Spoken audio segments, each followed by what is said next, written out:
What if holding on is the real failure? This week I'm going to share why letting go isn't about giving up. It's about making room for what God truly has for you.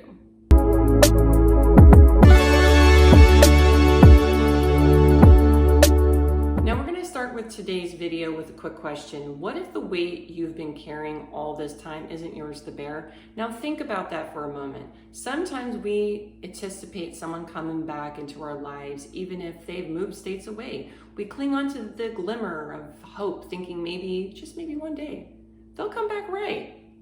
But that longing grows heavier with each passing day. And after a year or years, it carries an entirely new meaning. What are we doing when we are holding on to what was? Keyword was. My mother and I never got along, and as I shared in previous videos, she had narcissistic tendencies. Yeah, she's probably a narcissist, but in one of her better moments, she did say to me one time, and this stuck with me, life will not open up for you until you choose you. I hate to admit it, but she was right. That was the moment I said, enough with the noise. I want what God wants for me. And we all know what that is, peace. Anything God gives us always comes with clarity and peace. If it brings anxiety and confusion, it's not from him because he's not the author of that.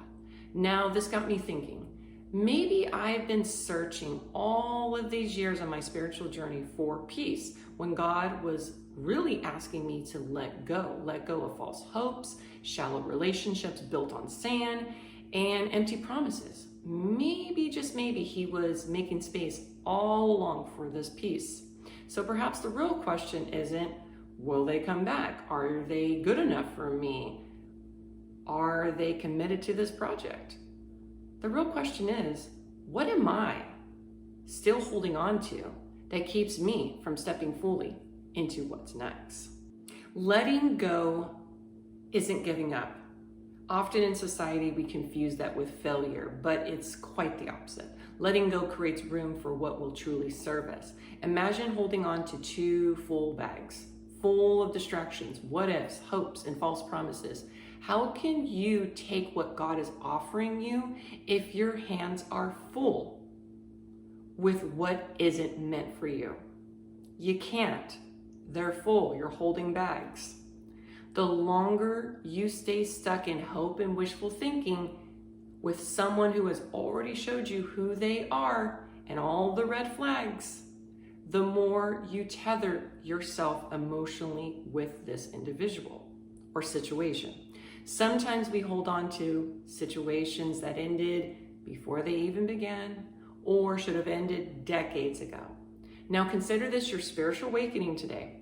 You are now aware of these patterns. And sadly, we want to blame the other person who reaches out, who won't leave us alone with their hoovers. But think about it.